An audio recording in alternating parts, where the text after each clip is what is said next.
It's a bonus episode, another one. I didn't think I was going to be doing another episode this week, but one last one. I couldn't help it. Last night, I thought, okay, maybe I'm going to have to do a bonus episode. Why? The Jets got Rober Saleh.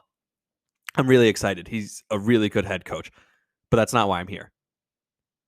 The Yankees signed DJ LeMahieu, and they got an incredible, incredible deal. I don't know why we ever, as Yankee fans, why the fuck do we ever doubt Brian Cashman? I mean, seriously. This dude, he just knows what he's doing. I don't know why we ever doubted him, whether it's finding Luke Voit or pulling off a stunt like this.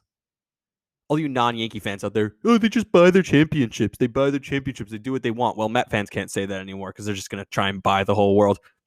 This isn't buying a championship. Finding a guy like Luke Voit, he was available to anyone in the league. Other teams were going to give DJ $80 million, $60 million, $70 million. This puts the Yankees in a perfect position.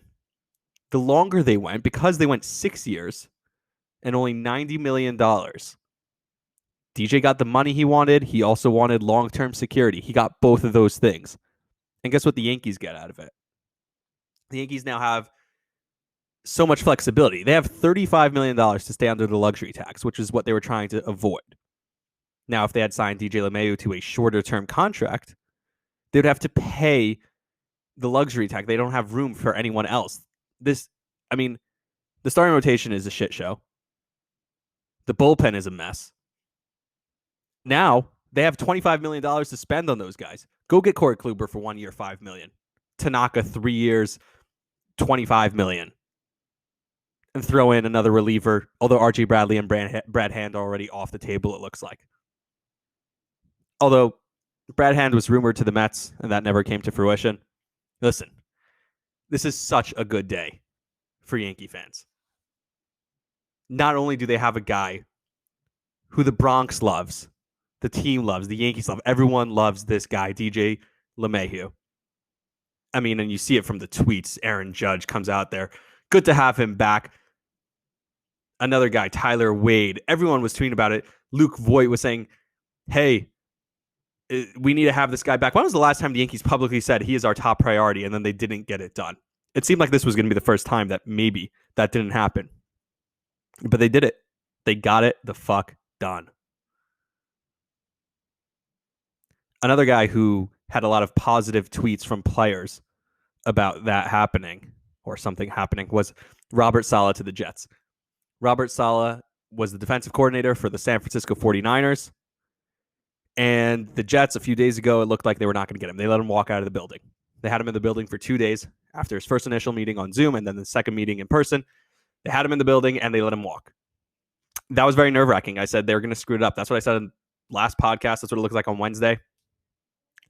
And then last night, we find out Rober Saleh is the new head coach of the Jets. The Jets were just doing their due diligence. Maybe they promised someone else a second interview. Maybe he promised Philadelphia that he's going to give them an interview because he went straight to Philly right after he finished with the Jets.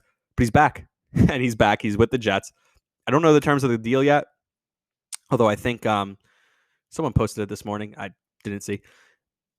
Speaking of this morning, DJ LeMahieu, the news drops at 6 a.m. I didn't wake up till a little bit after that, and I look at my phone and I'm like, oh my God, I was losing it. DJ LeMahieu, I lost it. I had to post right away, but just nuts. You see Yankee fans are ecstatic, but Rober Saleh, the players are vouching for him. That's huge. He has energy. The Jets haven't had a head coach with this kind of energy since Rex Ryan, but he's also an X's and O's guy. He's a guy who's going to demand from his team. He's a leader of men. That's what they always say about him. This isn't a guy coming from college.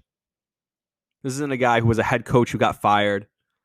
This is an up-and-comer. You want to be the first in on one of those guys. And the Jets have an opportunity to be the first in on one of the best guys. And he's going to bring LaFleur with him.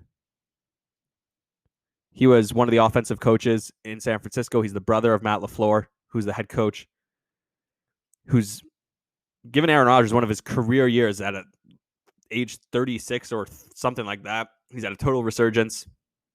After last year, they went 13-3, even with Rodgers not having one of his better years. I'm pretty excited about this. If you're a Jets fan, you got to be pretty excited about this. And if you're a Yankee fan, you're ecstatic. This is just what Brian Cashman does. Like, again, why do we ever doubt? Jets look like they're headed in the right direction. The Yankees are definitely headed in the right direction. World Series back on. I think that's the whole thing. I don't think I have anything else to say. I think people were talking about now. I think Sam Darnold has a better shot of remaining the starting quarterback. Now they could go maybe get Devonta Smith in the draft. Maybe you trade down a little bit, get him. Maybe you take Penei Sewell, and you try and try and make Sam Darnold work. We regressed the last 2 years, but we don't know if that was because of Adam Gase. Now you have a chance. I think Darnold gets another shot. Good for Darnold. I'm happy. He always says the right things. He always does the right things. I like the kid. And I think he could be a great quarterback. So that's all. That's what I got. And you see Richard Sherman tweeting, the Jets got a good one. He's a free agent now. He might be coming to the Jets. They need a corner. That could happen. Quinn Williams and Mekhi Becton, arguably the two most important players on the Jets. Offensive line, interior defensive line. Those are two positions that lead a team. Those are the two positions that make a team work. And those guys are really excited about the new hire. That's important. Jet fans being excited about the hire is important. So all that stuff, all good things. Can't wait. Like Bart Scott said, can't wait for the football season to begin. And can't wait for baseball now. Baseball's closer than football. So can't wait for the Yankees to see what else they do, whether it's a reliever, whether it's Corey Kluber, Tanaka, all those guys coming back. But most importantly, DJ LeMahieu is going to stay and most likely retire with the Yankees. And he's the perfect Yankee.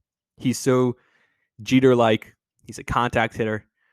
He always does and says the right thing, carries himself in the right way, wants to win more than anything. He's clutch. He defines a Yankee, and it's just great to have him back. All right, that's all I got.